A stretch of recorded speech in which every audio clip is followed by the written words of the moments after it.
이거 사태가 심각한 것 같습니다. 팔레스타인 극단주의 테러단체 하마스 공습으로 이스라엘이 지금 피해를 크게 입었어요. 그동안 이스라엘이랑 팔레스타인 충돌은 연례 행사 수준이었었는데 이번에는 조금 다르게 느껴져요. 뉴스들을 더 봐야 알겠지만 과거와 지금과는 좀 다른 게 사건의 크기가 똑같다 하더라도 왜 하필 이 타이밍에 이런 일이 벌어졌는가? 하필 중동의 역학관계가 가장 예민한 상황에서 꼭 이런 사건이 발발해야 했었는가? 그리고 이번에 팔레스타인의 전략을 봤을 때는 민간인 학살, 좀 보복적인 행동, 그리고 관심을 끌으려는 행동들. 이제 그렇게 하게 되면은 이스라엘이 항상 과잉 대응을 했었거든요. 그럼 이스라엘이 과잉 대응을 했을 때 이제 팔레스타인의 피해가 엄청 커질 건데 그걸 가지고 주변의 중동국들, 이슬람의 형제들이 가만히 있을 것인가? 이런 계산들을 했을 때 우려하는 것들이 좀 나올 것 같아요. 준비를 많이 한 것과 타이밍, 그리고 주변국의 이번에 입장 발표들 전반적으로 예우가 좋진 않습니다. 제 예우가 틀리기를 바라고 있어요. 하지만 투자자로서 상황을 봐야 되고 여러분들도 어떤 상황인지를 객관적으로 인식을 해야 되기 때문에 말씀을 드리도록 하겠습니다. 하마스가 이번에 로켓포 5,000발을 공격했어요. 이스라엘에 퍼붓는데 이 5,000발을 준비한다는 것 자체가 상당히 신경을 썼다라는 거거든요. 과거처럼 단순한 테러가 아니라 작정을 했다라는 거예요. 이스라엘의 아이언돔이 있잖아요. 이 방어를 하는데 왜 5,000발이냐면 아이언돔도 한계가 있고 한 발당 비용이 굉장히 비싸요. 동시에 이렇게 들어오면 아이언돔으로 커버가 안 됩니다. 당연히 뚫리는 곳들이 있겠죠. 이렇게 들어오면서 피해를 주겠죠. 그리고 안식일 새벽이었었어요. 병력 배치가 가장 약한 타이밍이었었고 로켓포가 날라오니까 대공방어 그리고 지금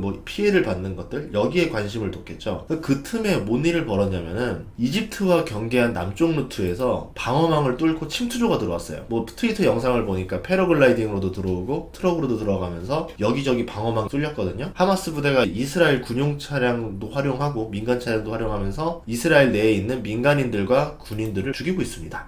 동시다발적으로 벌어진 일이라서 이스라엘이 지금 초반에 피해가 상당히 커요. 2021년에 가자지구 사망자가 200명 넘었었는데 그때 이후로 2년 만에 지금 큰 사단이 벌어지고 있는 겁니다. 이스라엘도 지금 전쟁 상황으로 격상하고 가자지구에 폭격 시작했죠. 속보로는 이제 이스라엘이 철의 검이라는 작전을 실행한다고 하는데 어떤 작전인지 좀 봐야 될 것 같아요. 그냥 이런 상황은 그동안 팔레스타인과 이스라엘 사이의 분쟁에서 계속 나오는 일들이었었는데 왜 예우가 좋지 않냐고 하면은 지금은 러시아와 우크라이나 전쟁이 끝나지 않은 상황입니다. 그리고 중국과 미국의 갈등이 거센 상태고 사우디와 미국의 관계가 애매하다가 잘 되려고 하는 타이밍이었어요. 그리고 미국과 이란의 지금 관계들, 그러니까 중동 내에서는 격변기를 겪고 있는 상황이거든요. 외교적인 평화가 틈을 보인 상황에서 벌어진 일이라서 더 우려가 갑니다. 지리적 갈등이 세계대전으로 일으킬 수 있는 곳이 네 군데가 있거든요. 우크라이나, 북한, 대만, 그리고 이스라엘. 이 네 군데예요. 이 중에서도 이스라엘이 제일 가장 해결이 까다로운 곳인데 외교적 역학관계가 맞물려 있기 때문이에요. 이스라엘과 팔레스타인 전쟁이 커지게 되면은 이제 각 친구들을 불러올 거 아니에요. 그 친구들이 다 참가하게 되면은 세계대전입니다. 팔레스타인은 이슬람이 뒤에 있고요. 러시아까지도 볼 수 있어요. 이스라엘 뒤에는 유대인 뒤에는 미국, 그리고 서방 세력들이 있겠죠. 대륙과 대륙 간의 충돌로 벌어질 수 있다는 거예요. 이미 벌써 이렇게 큰 전쟁을 몇 번 겪었던 곳이기도 하고요. 아직도 문제가 해결되지 않았고 그러면서 이스라엘과 팔레스타인은 서로 더 많은 미사일을 주고받으면서 둘의 사이는 화해가 될 수 없는 지경에 이르렀죠. 예를 들어서 남한과 북한은 그래도 화해는 할 수 있어요. 근데 여기는 화해가 될 수가 없습니다. 여기에다 화약골을 당기면 언제든지 더 큰 전쟁으로 벌어질 수 있기 때문에 이번에도 잘 마무리되겠지 이렇게 방심하지는 않는 게 좋을 것 같아요.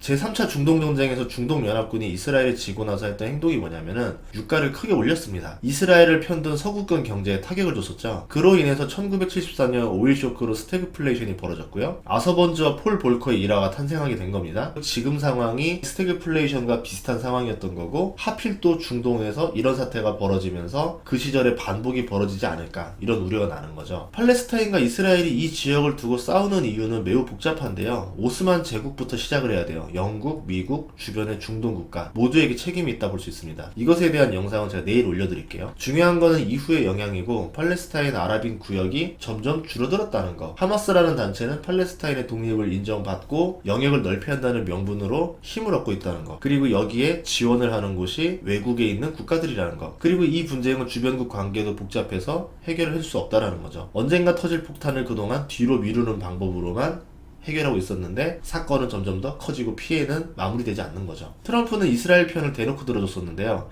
이스라엘과 친하면 누구라도 친구라는 개념으로 중동 정책을 짰습니다. 그 과정에서 사우디와 이스라엘 관계가 개선이 됐죠. 트럼프는 카슈코지 사건을 묻어뒀죠. 그래서 2021년 가자지구 사건도 사우디의 무기나에 마무리가 됐습니다. 사우디는 순위파고 하마스도 순위파예요. 사우디가 묵인하는 게 이슬람을 지배하는 중동의 역학구조상 쉬운 일은 아닙니다. 사우디가 이슬람이 아닌 이스라엘을 편들어준다? 상당히 난처한 일이 되는 거죠. 그래서 사우디는 중립을 외치는데 이슬람 국가가 중립을 외치는 것 자체가 이스라엘을 편드는 거에 가깝다 볼 수 있겠죠. 그렇게 되면은 중동에서의 큰형님 역할을 제대로 못하고 있게 되는 겁니다. 최근에 사우디와 미국의 메가딜이 있었어요. 이스라엘과 거래 성사를 위해서 석유 증산을 한다는 합의가 있었고 이 뉴스가 나온 지 24시간도 안 돼서 팔레스타인 공격이 시작된 겁니다. 그리고 이란과 핵 관련 내용도 담겨 있을 거라 추정이 되고 있거든요. 단순한 이스라엘과의 관계 때문에 나온 공격이 아니라 중동 정세에 대해 메시지를 던지는 공격이라 생각하거든요. 그렇기 때문에 주변국들이 어떻게 반응하느냐가 굉장히 중요해요. 사우디는 이번 분쟁에 즉각 중단을 촉구했고요. 이란은 팔레스타인을 지지한다고 성명을 냈습니다. 그리고 나온 뉴스 중에 하나가 팔레스타인에 있는 무장 세력 중에 하나가 이란에서 지원을 받는 단체인 것 같다라는 뉴스까지 떴어요. 이 판이 조금 예사롭지 않다고 생각이 되거든요. 그리고 마침 사우디는 이스라엘과 관계 정상화로 가기 직전이었는데 이로 인해서 팔레스타인을 포기하는 거 아니냐는 의심까지 받고 있었습니다. 하마스 조직은요, 돈이 상당히 많은 조직이에요.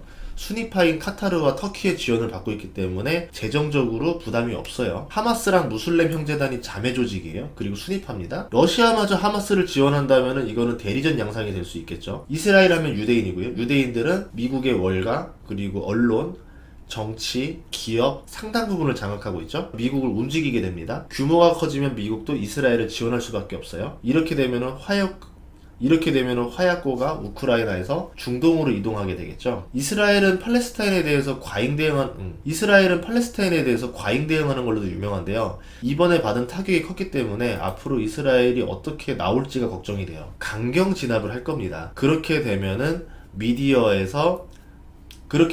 중동 국가들은 그거를 명분으로 삼을 수도 있어요. 그러면 오히려 하마스가 이스라엘을 자극하게 민간인을 학살한다던가 군인들을 학살하면서 그걸 가지고 좀 영상으로 홍보하면서 이스라엘을 상당히 자극하고 있거든요. 이게 고의적인 거고 그렇게 해서 이스라엘 공격이 거세게 만드는 거고 이걸 통해서 중동의 연합군을 결성하게 만든다라고 하면은 상당히 문제가 생기는 거죠. 중동의 주변 국가들은 이슬람 형제입니다. 이슬람 형제 요청을 받아서 참전을 하게 되면은 제5차 중동 전쟁이 벌어집니다. 1차가 아니에요. 이미 이런 사례가 과거에 4번 있었다라는 겁니다. 그러면 하마스 같은 순위파면서 중동의 대장인 사우디가 어떤 위치에 서는지가 중요한데 이란이 굉장히 빠르게 하마스를 지지해줘요. 이란과 같은 시아파인 레바논 시아파 무장 정파인 헤즈볼라도 하마스를 지지합니다. 시아파가 왜 하마스를 지지하는가? 순위파의 대장인 사우디가 나서지 않는다라고 하면은 중동에서 굉장히 입지가 좁아지겠죠. 이거를 노리는 포석이 아닌가? 이렇게 생각이 됩니다. 이러면 머리가 아파지는 게 유가인데요. 유가는 전쟁 중에서도 소비도 많아지고 생산도 줄어들게 됩니다. 그리고 중동은 원유 생산량이 있어서 절대적인 곳이에요. 미국이 생산 1위고 수출량 1위라고 하지만 그래도 중동의 수출량이 아시아권에서는 절대적입니다. 유가에 큰 영향을 줄 수가 있어요. 만약에 중동 연합군이 전쟁에서 진다 하더라도 제3차 중동 전쟁처럼 마치고 나서